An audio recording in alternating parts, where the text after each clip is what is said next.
नमस्कार। न्यूज उत्तर प्रदेश के पॉडकास्ट खबर दिन भर में आपका स्वागत है। तारीख 6 अगस्त, दिन शुक्रवार। मैं वसुंधरा। आज के मुख्य समाचार। सीएम योगी ने आज खेल रत्न पुरस्कार का नाम बदलने पर जताया पीएम का आभार। ट्वीट कर दिया धन्यवाद। किसानों के समर्थन में विपक्ष का जंतर मंतर पर प्रदर्शन। राहुल गांधी बोले, नरेंद्र मोदी जी हर हिंदुस्तानी के फोन में घुस गए हैं। नरेंद्र मोदी जी हर हिंदुस्तानी के फोन के अंदर घुस गए हैं। कन्नौज से डिंपल यादव की दहाड़, बोली विकास को ठोकने वाली सरकार को अब ठोकने का समय आ गया। सरकार जो आपका दमन करती है, जो आपको नीचा महसूस करवाती है, इस सरकार को हटाने का समय आ गया है। जंतर मंतर पर प्रदर्शन करते हुए किसान नेता राकेश टिकैत ने साधा सरकार पर निशाना। कहा, सरकार पूरे देश को मजदूर बनाना चाहती है। 9 महीने आंदोलन को हो गया, सरकार अभी बात नहीं सुन रही। पूरा देश को मजदूर बनाना चाहती है, किसानों को जमीन छीनना चाहती है। बाढ़ पर बीजेपी एमएलए रामेश्वर शर्मा का अटपटा बयान, बोले इसके लिए मनमोहन सिंह और कांग्रेस जिम्मेदार। अरे भैया, मौसम विभाग जब श्रीमान अटल बिहारी वाजपेयी खुलेआम चेतावनी देके देश को गए थे कि देखो नदी जोड़ो, तो मनमोहन सिंह अंकल ने कौन सी नदी जोड़ी? ये थे मुख्य समाचार। अब खबरें विस्तार से।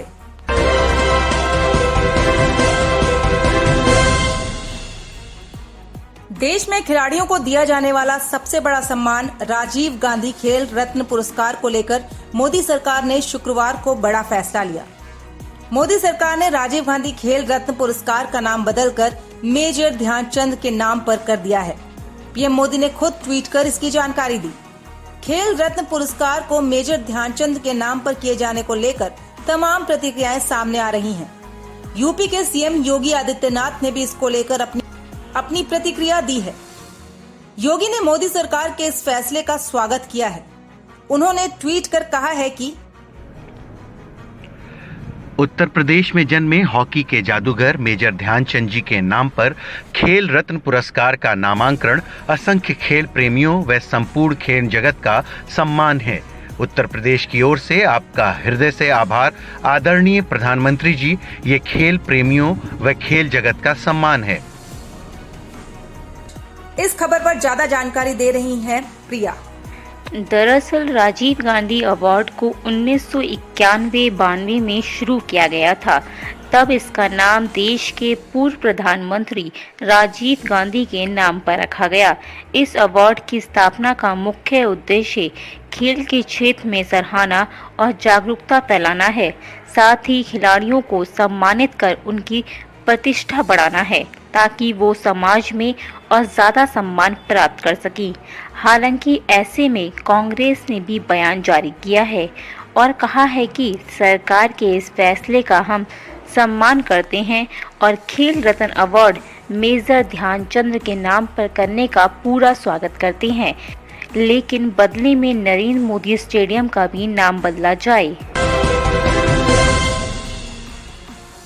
कृषि कानूनों के खिलाफ प्रदर्शन कर रहे किसानों के समर्थन में शुक्रवार को करीब 14 विपक्षी दलों के नेता जंतर मंतर पहुंचे। इसमें कांग्रेस सांसद राहुल गांधी भी शामिल हुए। जंतर मंतर पर विपक्षी सांसदों ने किसानों के समर्थन में प्रदर्शन किया। सांसद सेव फार्मर सेव इंडिया के नारे लगा रहे थे। राहुल गांधी समेत जंतर मंतर पर विपक्षी दलों के नेता किसानों के हक में आवाज बुलंद कर रहे थे। ऐसे में कांग्रेस के पूर्व अध्यक्ष और सांसद राहुल गांधी ने कहा कि हम यहाँ पर किसानों को समर्थन देने आए हैं। सरकार को काले कृषि कानून रद्द करने होंगे, जिसके बाद ही आंदोलन खत्म होगा। राहुल गांधी ने जासूसी कांड को लेकर पीएम को आड़े हाथ लेते हुए कहा कि हर हिंदुस्तानी के फोन में मोदी घुस गए हैं। आज सब विपक्ष के पार्टीज ने मिलकर यहाँ जो किसान की समस्या है और जो ये काले कानून है, उनको हटाने के लिए अपना पूरा यहाँ सपोर्ट दिया। पार्लियामेंट में आप जानते हैं क्या हो रहा है। पार्लियामेंट में हम पेगासस की बात करना चाहते हैं, वहाँ पे वो पेगासस की बात नहीं होने दे रहे हैं। नरेंद्र मोदी जी हर हिंदुस्तानी के फ़ोन के अंदर घुस गए हैं और यहाँ पे हम किसानों को, हिंदुस्तान के सब किसानों को अपना पूरा का पूरा समर्थन देने आए हैं। बहुत बहुत धन्यवाद।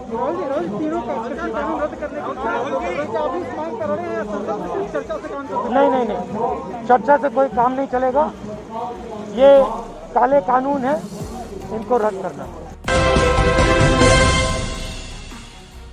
सपा के राष्ट्रीय अध्यक्ष अखिलेश यादव की पत्नी और जिले की पूर्व सांसद डिंपल यादव ने गुरुवार को अपने लोकसभा क्षेत्र कन्नौज में तिरवा रोड स्थित पार्टी कार्यालय से बढ़ती हुई महंगाई और बेरोजगारी के विरोध में की जा रही साइकिल यात्रा को हरी झंडी दिखाई थी। समाजवादी रथ पर सवार पूर्व सांसद डिंपल यादव ने कहा कि सरकार आप लोगों को डराने, धमकाने, दबाने का काम कर रही है। आज बच्चियां घर से निकलने में डरती हैं। उत्तर प्रदेश में कानून का राज खत्म हो गया है।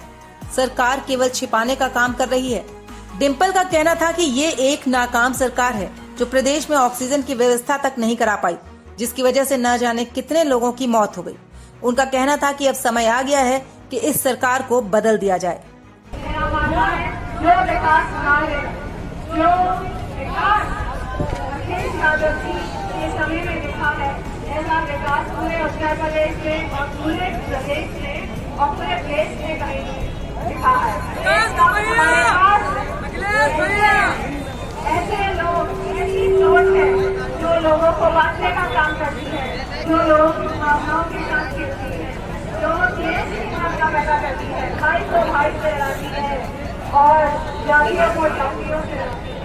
ऐसी सरकार जो आपका दमन करती है, जो आपको नीचा महसूस करवाती है, इस सरकार को हटाने का समय आ गया है। सरकार कोई कार्य नहीं कर रही। सरकार खाली एक कार्य कर रही है, खाली छुपाने का कार्य कर रही है। जो भी घटनाएं होती हैं, आपने कोरोना काल में भी देखा होगा और कन्नौज ने भी बहुत परिस्थितियों का सामना किया है। लोगों ने अपने परिजनों को खोया है, ऑक्सीजन की कमी रही है, दवाइयों की कमी रही है, कोई व्यवस्था नहीं रही है।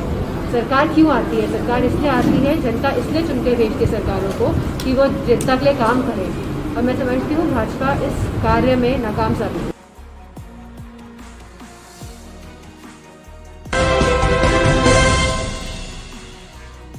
शुक्रवार को विपक्षी दल के नेता किसानों के समर्थन में जंतर मंतर पहुंचे थे, जहां किसान नेता राकेश टिकैत ने कहा कि अच्छी बात है, वो हमसे मिलने आए हैं, लेकिन उन्हें हम मंच पर आने नहीं देंगे। लेकिन वहीं उन्होंने मीडिया से बात करते हुए सरकार पर एक बार फिर निशाना साधा और कहा कि 5 सितंबर को जो महापंचायत होने वाली है, उसमें वो निर्णय लेंगे कि आंदोलन अभी चलाना है कि नहीं, क्योंकि सरकार बात नहीं मान रही है। टिकैत का कहना था कि सरकार किसान को मजदूर बनाना चाहती है, उनकी जमीन छीनना चाहती है। इतना ही नहीं, राकेश टिकैत ने सरकार पर आरोप लगाते हुए कहा कि उत्तर प्रदेश के रामपुर में फर्जी किसान बनाए गए और वहां पर धान की खरीदारी की। उनका कहना था कि सरकार बात नहीं करना चाहती है। गोदाम पहले आए, कानून बाद में बने। क्या पार्लियामेंट में भी व्यापारी राज करते हैं? डिसीजन होगा, आंदोलन चल रहा, सरकार नहीं बात मान रही, उसमें क्या होना चाहिए, आगे आंदोलन को कैसे चलाना चाहिए, उस पर निर्णय होगा। एमएसपी की गारंटी कैसे मिले, ये निर्णय होगा। 9 महीने आंदोलन को हो गया, सरकार अभी बात नहीं सुन रही। पूरा देश को मजदूर बनाना चाहती है, किसान को जमीन छीनना चाहती है। वो सिम बगा दिया, उसकी ओटीपी लिया, फर्जी किसान बनाए। अकेले रामपुर जिले में 11,000 फर्जी किसान बना के और वहाँ पे धान और गेहूं की खरीद करी। देश में गोदाम पहले बन गए, कानून बाद में आए। क्या पार्लियामेंट में भी बड़े व्यापारियों का कब्जा होगा?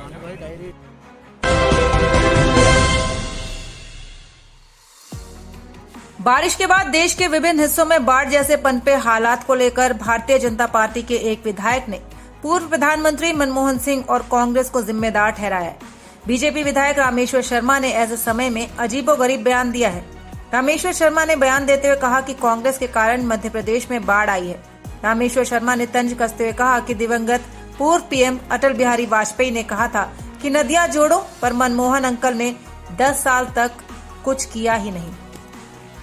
अरे भैया, मौसम विभाग जब श्रीमान अटल बिहारी वाजपेयी खुलेआम चेतावनी देके देश को गए थे कि देखो नदी जोड़ो, तो मनमोहन सिंह अंकल ने कौन सी नदी जोड़ी? बताओ ना, इसका जवाब क्यों नहीं दे रहे? मौसम विभाग ने तो मौसम के 10 दिन पहले बता दिया। वो तो हर आदमी के हाथ में गूगल है आजकल, हर आदमी बता देगा कल कहाँ पानी गिर रहा है, कितने % गिरेगा, कहाँ सूरज निकलेगा, है सबके पास है।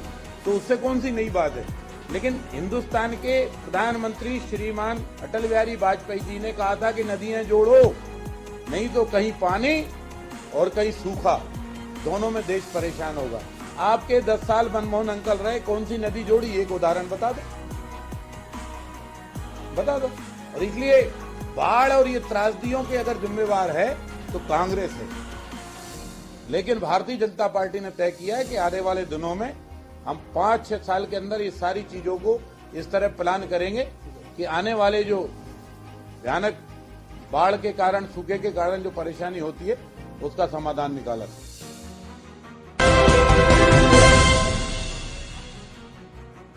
हर रोज की तरह एक बार फिर आपके लिए लेकर आए हैं पहचानो कौन का सेगमेंट। इसमें हम आपको सुनाते हैं एक आवाज। वो आवाज एक राजनेता की या एक अभिनेता की होती है। आपको ये आवाज पहचाननी होती है और कमेंट बॉक्स में लिखकर बताना होता है कि ये आवाज किसकी है। तो सुनिए आज की आवाज और अपना सही जवाब लिख भेजिए कमेंट बॉक्स में। इस बुलेटिन में इतना ही। कल फिर मिलेंगे कुछ नई खबरों के साथ। नमस्कार। जनता उनको पहचानेगी भी और जनता ने उनको दंड भी दिया है, और जनता बार बार विभिन्न प्रकार के स्वरूपों को धारण करने के बाद नए स्वरूप में इन प्रकार एक उद्देश्य के लिए कि सत्ता प्राप्ति के लिए हम कुछ करने के लिए भ्रमित करने का काम करें, तो जनता भ्रमित होने वाली नहीं है।